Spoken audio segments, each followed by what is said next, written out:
As John F. Kennedy once said, those who make peaceful revolution impossible makes violent revolution inevitable. If we take the logic of this legendary quote and apply it to your industry, it means that the incumbent champions should embrace oppositional ideas, even though potentially disruptive, rather than fighting them off. We think that Citibank thinks like John F. Kennedy. We think that you've shown that you're willing to embrace changes. We're here today to assist you in improving and enhancing on that process. My name is Mark. I'm here with my colleagues Maggie, John, and Frederick.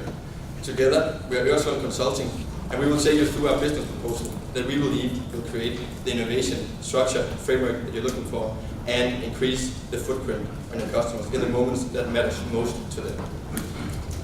If we take a look at the current landscape, we see that innovations within fintech are rapidly changing the market landscape. You want to win within this space, but you're challenged by having an innovation structure and you're challenged by ever-changing consumer demands. So the questions here today, and there are two, is one, how do you become more agile? How do you develop and implement technology faster? And two, how do you use the developments to accommodate these ever-changing consumer demands? We believe you should do so through the three-pronged strategy of create, collect, and conquer. We believe you should create an innovative framework for innovations, a crowdsourcing platform that will allow you to tap into all the ideational potential that exists in Hong Kong. Subsequently, as a second part of the strategy, we believe you should collect information on your customers. You should partner up with IBM so you're able to collect data that will allow you to predict key milestone moments in your customer's life, the places where they need you the most. As the last part of the strategy, we believe you should identify key pain points in the customer journey, alleviate them, and expanding the strategy to other city hubs around the world, around Asia primarily. By doing so, you will increase customer loyalty, you will decrease the cost to serve, you will decrease churn rates, and you will increase revenue from transactions. If you look at the current market landscape and the competitive landscape, you face competition from two sides. You face competition from the traditional banks that, as you, are very trusted financial advisors but are not very agile. You also face competition from emerging fintech industries that are very agile but are not as trusted financial advisors as you are. As Mr. Mendes told us earlier, that leaves a sweet spot in the area for being a trusted financial advisor in the agile and being more agile. We believe this is where you should compete. If you then look at some key parameters that successful companies are currently doing within fintech and how they use it, we see that there are three key parameters that go through. They act openly. They share IP, they share intellectual property to the right people and make them innovate for them. They co-innovate. They innovate together and they set money aside for investing in these ideas that they innovate. We've assessed different situations, different strategies in order to reach the conclusions and the proposals that we are here for you today with. We looked at two different solutions within creating the innovation framework, and we looked at two different solutions within getting closer to a customer. I would like to start off by looking at the innovation framework and which one we didn't choose to use. So we looked at whether it would be possible to increase your current spendings, increase the amount of challenges that you hold where you get ideas from the outside, and generally increase the spending that you do here. Maybe create a new innovation lab and have that in Hong Kong. But we don't believe that the impact of that will be very big, so we believe that you should make instead a crowdsourcing platform that will allow you to tap into more ideas and stronger innovations. We also looked at how you could get closer to your customers. And we looked at if it would be possible for you to become the everyday bank and assist customers, for instance, when they go grocery shopping. But we don't believe that the data is strong enough yet to do these transactions, and we don't believe that the amount of data is available. Consumers in Hong Kong have very many different banks, they have different accounts, which means that the data is scattered across several different banks. So we don't believe that it would be possible to find that yet, but if we look at the evolution in Europe, we see that the PSD2 directives are currently being implemented, which means that the banks has to share this data in 2018. As the European Union is such a big market, we believe that there will be spillover effects here into the Asian region as well. We also see that the People's Bank of China is currently proposed in 2018 to have a clearinghouse for data that are primarily coming from the large online payment sources, and that they also will try to distribute some of that data to the banks. That means that in the short run, we don't believe it's possible to become closer to the customers in their everyday activities. So we believe you instead should focus on where you can have the largest impact in their milestone moments, where they need you as a bank the most. So returning to the innovation framework and crowdsourcing platform, how are we actually going to do this thing? Well, what we can see is that you actually already have a very good framework for innovation. You get external developers to innovate for your internal operations, for example, with the City FinTech Challenge this year. We can also see that this framework has some features that it does not provide. Firstly, one of the most important ones is that you need to be able to innovate over the long term. You need to, rather than as a one-off for a challenge or a competition, you need to be able to innovate in the long term, continuously. Secondly, one of the key features that your innovation framework needs to have is that you have to be able to innovate on a wide range of issues. And thirdly, you need to be able to innovate in a way where you innovate for solutions that are tailored to what your customers themselves identify as being the key needs and the key issues that they would like to have addressed. With our proposal, with establishing City Cloud Hub, we actually believe that you would get access to all of these features in your innovation framework. City Cloud Hub would be in the form of a crowdsourcing unit, similar to what Lego and Apple, for example, have, and have been hugely successful with their crowdsourcing initiatives. And this is also a key strategy that has been identified as one of the most important things for the top 10 most innovative companies in the world, in order to stay the most innovative in the industry. So the way that this would work more specifically is that there would be a website, and on this, external developers would be able to access information about some of the key areas within which you need to be able to innovate. They would access information and be able to submit their proposals and their ideas, which then Citibank can assess with an assessment team.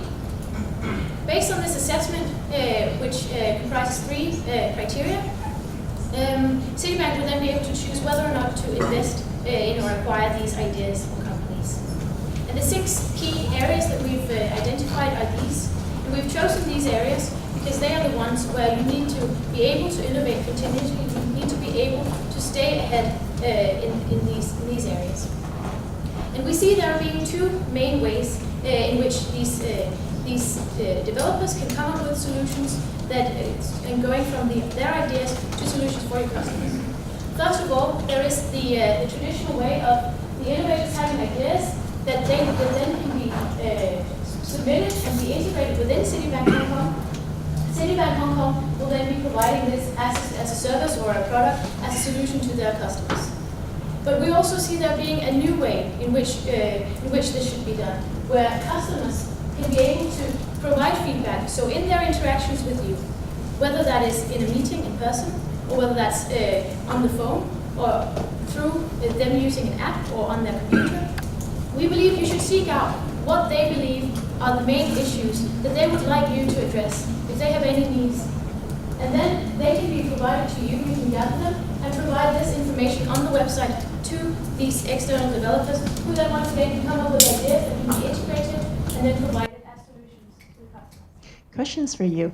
You highlighted several focus areas here, which doesn't look very focused to me because it covers a lot of areas actually. So I understand, this will attract a lot of, interested party, from a developer community. But what are the resources that you think, City has to deck against this particular initiatives to look at, evaluate, and feedback, to the developer to see, whether they are viable proposition or not? Yes, I would very much like to take you through that now. So how, you mean the execution of how they would assess these? So we believe that you should establish this innovation management team.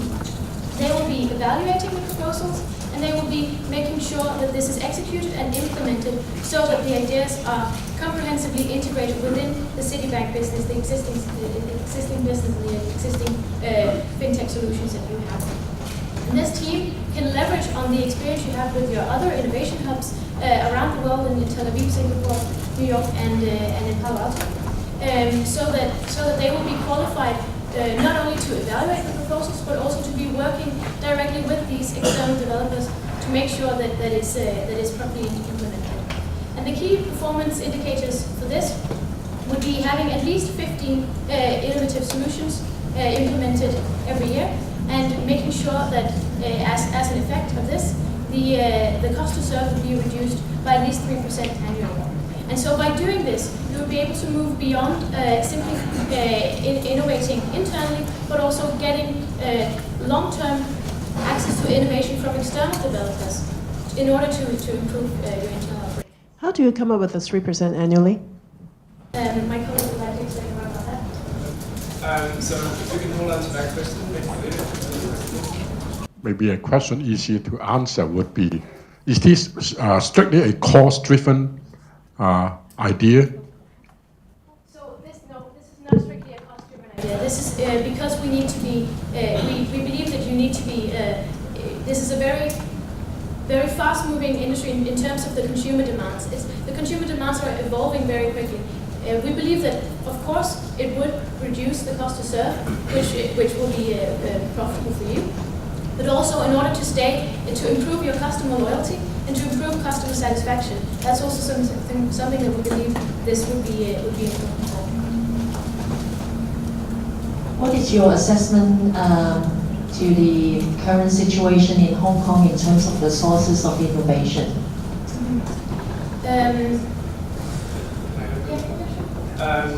Once again, can you hold on to that question? I'm going to So the next step then becomes how you can better engage with your customers in the way that creates the greatest impact.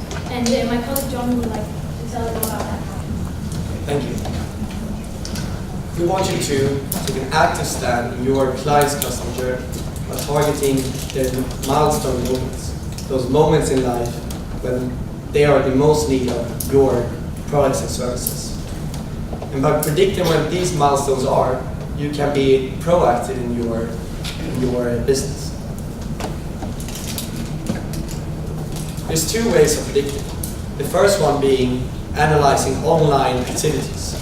And I know you're already using IBM or analytical tools, but by focusing on social media, you can find out what their preferences are, what their activities they're using, and their needs, and when they are actually having these milestone moments. The second part is using your internal bank on customer profiles. You have a lot of information about them. So by using two analytical tools, you can have them together, make very accurate predictions for when these milestone moments will.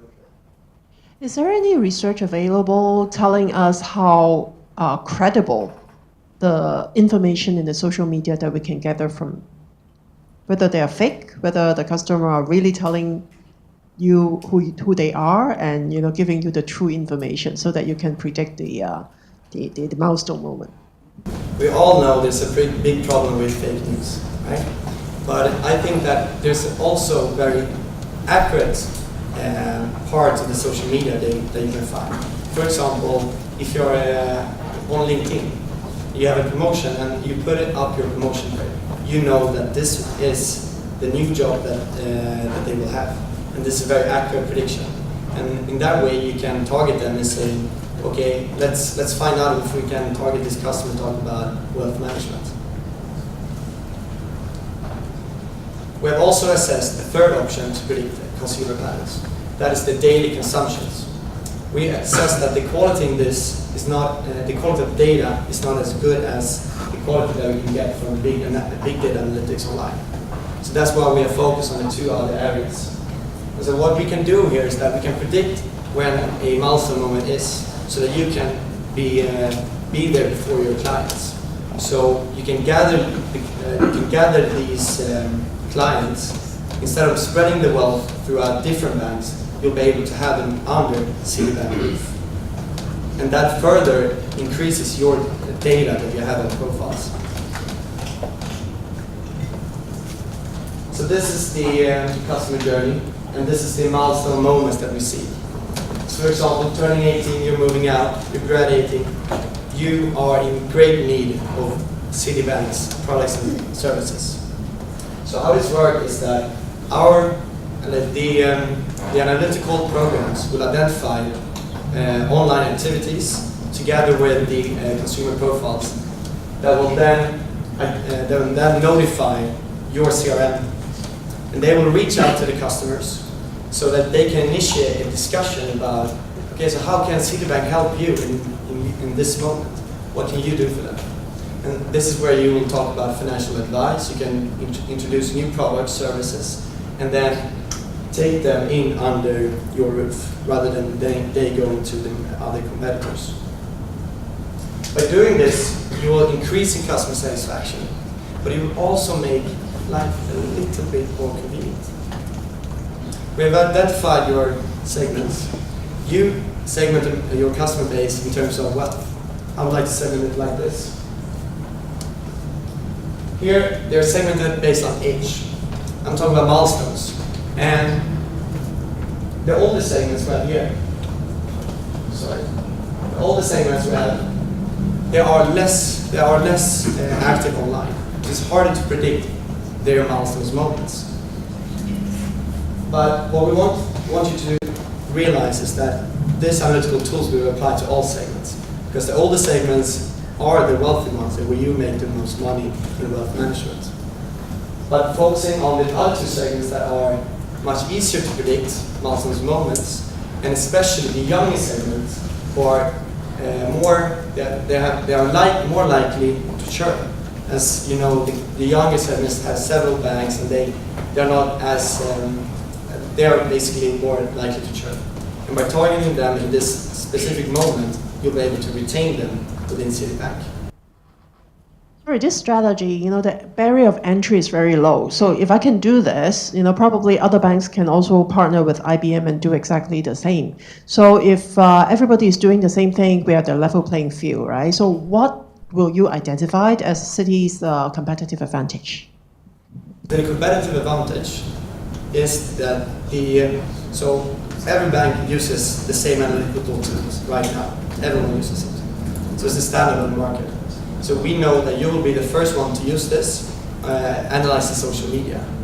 But what this does is that you will be able to retain your customers. This strategy is to retain customers, because we identified it as it's very likely to churn in these milestones moments. So that is the main point of this strategy.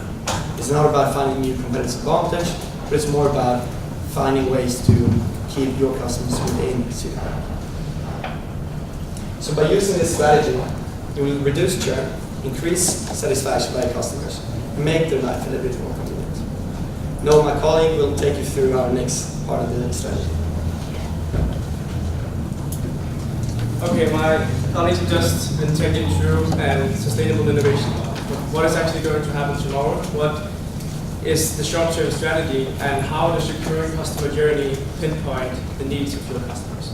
If you once again take a look at the customer journey, you are advising your customers, you are guiding them all the way through, and you're there for their big decisions.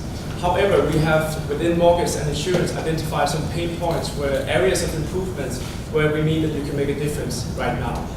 So within insurance, customers are facing a huge upfront cost. They have to decide typically a whole package, whereas trends point towards receiving insurance as you go and only paying for what you actually get, what you actually want in the situation. Within mortgage, the process, which can also be added to insurance, is very complex. There are different stakeholders. We have real estate agents, we have the bank, and there's a lot of paperwork, there's a lot of filling in. This process needs to be streamlined. So before going into exact proposals, I would like to point out that you have great capabilities. You're not, you're an insurance distributor, and the same counts for mortgage, whether it's car insurance, whether it's mortgage, whether it's house insurance. This is about finding partners through APIs that can actually facilitate this new service. So let me come up with 2 exact proposals. These are best cases from clients that IBM have been helping. And the first one is within mortgage. It's about predicting behavior, and it's about improving the customer journey. So this is real estate agents being able to track submission and real estate mortgages. You as a bank notifying the real estate agents that your frontline staff has just been assessing mortgage pre-approval for one of your clients. This is reducing complexity in the way the customer will only be faced with an exact proposal. Instead of going to you, going to real estate agent, but can actually focus on the decision that matters. It increases the convenience, and it also reduces your cost to serve. To go back to the cost to serve, this is about increasing transactions. Whether it's PSIP or AISP, the new API trends that we see that I'm very happy to elaborate on, it's about increasing transactions and indirectly decreasing the cost to serve. The second one is within insurance, where we see a little tech startup company partnering up with a payment service provider with the help of... interrupt a little bit. So I just want to ask, is there a reason we need to really work with IBM only? If we talk about API strategy, it should be an open platform. And is there any reason, or what is the view? Because I have something with IBM now, that's why I need to continue with IBM. Like ways of flexibility. Yeah, and sorry for not being clear on that. These are best cases where IBM are helping companies with doing these types of services.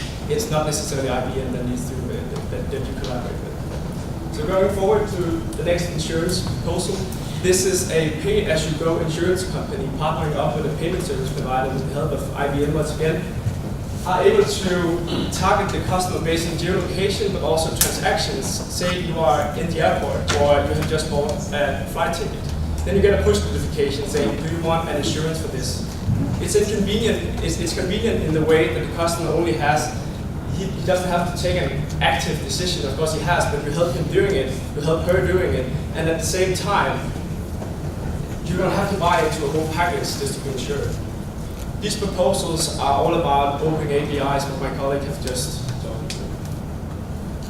If we look at the total implementation plan, but I would be happy to elaborate further on the specific points, but what needs to happen now is that you need to initiate this cloud hub, and afterwards collaborate with IBM or other predictive analytics providers to be able to predict customer behavior.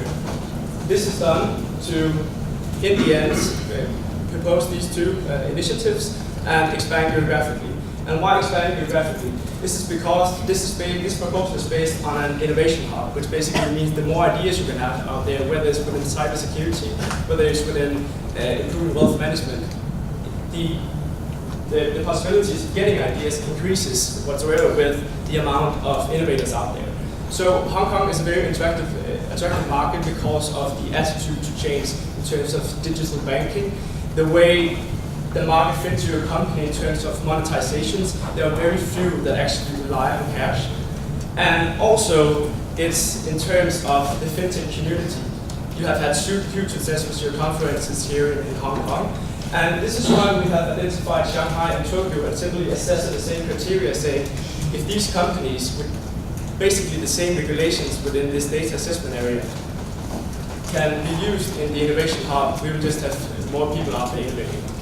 But before, I only see the OPEX and the CAPEX, all are expenses. Where is my return? That's a very good question. So here we are talking about establishing ourselves before actually going out to market. We talk about reducing churn, but we also talk about increasing transactions. That's the value here we have. We haven't provided you with an NPV of this proposal because it's really depending on the innovations we get in. So increasing the possibility of getting good innovations within our company, we believe that it's going to be profitable. And what is the assumptions that you've made in terms of the percentage of failure of these innovations, and how costly are those failures to me? That's once again a very good question. So we have chosen to go with the 15 yearly, and we have put aside 10 million for each innovation. The innovations that you're going to assess and then invest in if they are seems as the best ones in the market. The cost of this is you have the cost right now of the conferences that you are providing. But the cost of actually being an incubator is of course way larger. But it's hard to measure projects on its exact NPV because there are lots of spillover effects. And that's why we haven't done exact NPV, because of course we're going to take in every project that has a positive NPV. But spillover effects need to be assessed as well. So if you can improve your internal operations by taking on a project that within the first 5 years won't have a positive NPV, you're still going to do it. This is going to be valuable to you. So now my colleague will sum up this. That this is a retaining customer strategy, which you intend to increase the cross-sell and revenue. So have you looked at the impact of this innovation to capture new customers? So once again, we talk about improving our services within PS, IB, and AISP. It's gaining access to wealth right now is distributing among banks. It's giving access to data and getting a complete snapshot. It's also about moving into PISP and actually being the one increasing the transactions, actually being the one facilitating that process that is right now being distributed. So that one fee, instead of the fee of your, say, merchants, when the customer faces merchant, the merchant has a bank, you has a bank, and there's a network in between that also takes fees. There's going to be one fee, and you need to conquer that fee by innovating and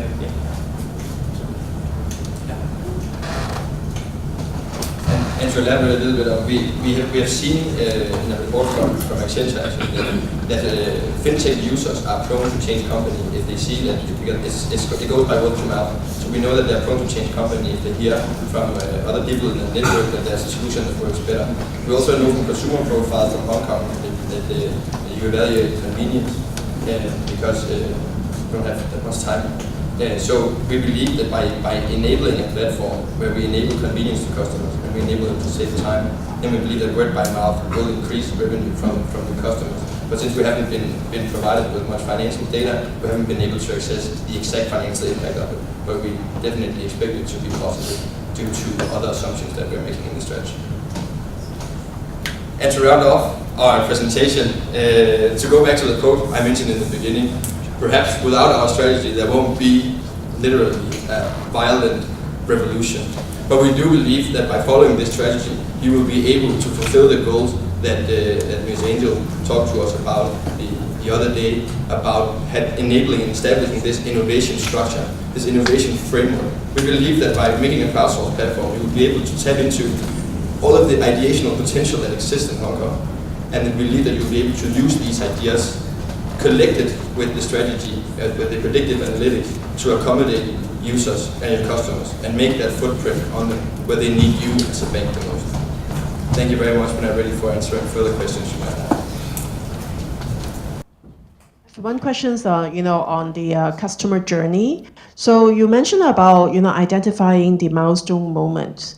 On the other hand, I also hear a lot from the customer saying that I don't want to be interrupted. I don't want my privacy, to be too public, so that whenever I go, I kind of like got spotted by you and push me some product and services. So how are you going to handle that part of the customer psychology as well? So we believe that we're going to handle that part of the customer psychology by offering them more convenience, because I agree with you. I don't want my bank to contact me every day either. I don't want to be interrupted. But 3 years ago, I moved from a small city in Denmark to the capital to study, and I would have liked to have had an offering on how to sponsor my apartment or how to start making budgets when being a student.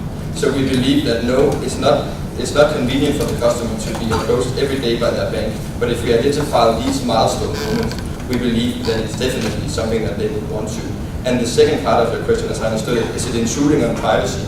We don't think so, because it's information that you make public. I can log into anyone's Facebook in this room right now, more or less, or even though if we're not connected, and find out some information about them. So I don't think it's intruding necessarily, it's information that's already made public available.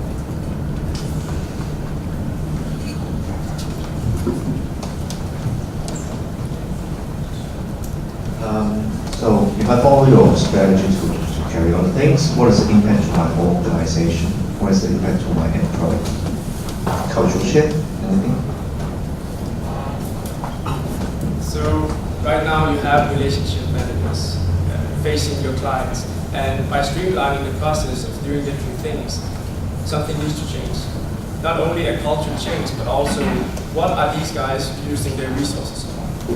We identified different segments, whereas the younger segments are those that are not going to face the relationship managers. But we still have an affluent segment, we still have an elder segment that will need to be called up more rapidly, and that's where the resources are going to be used. So it's basically handling the younger segments digitally, as we see. I think it was 71% of the younger customers that are actually digital savvy, or how we should say. We know that you want to be an everyday bank for the consumer, and perhaps this will be possible down the line.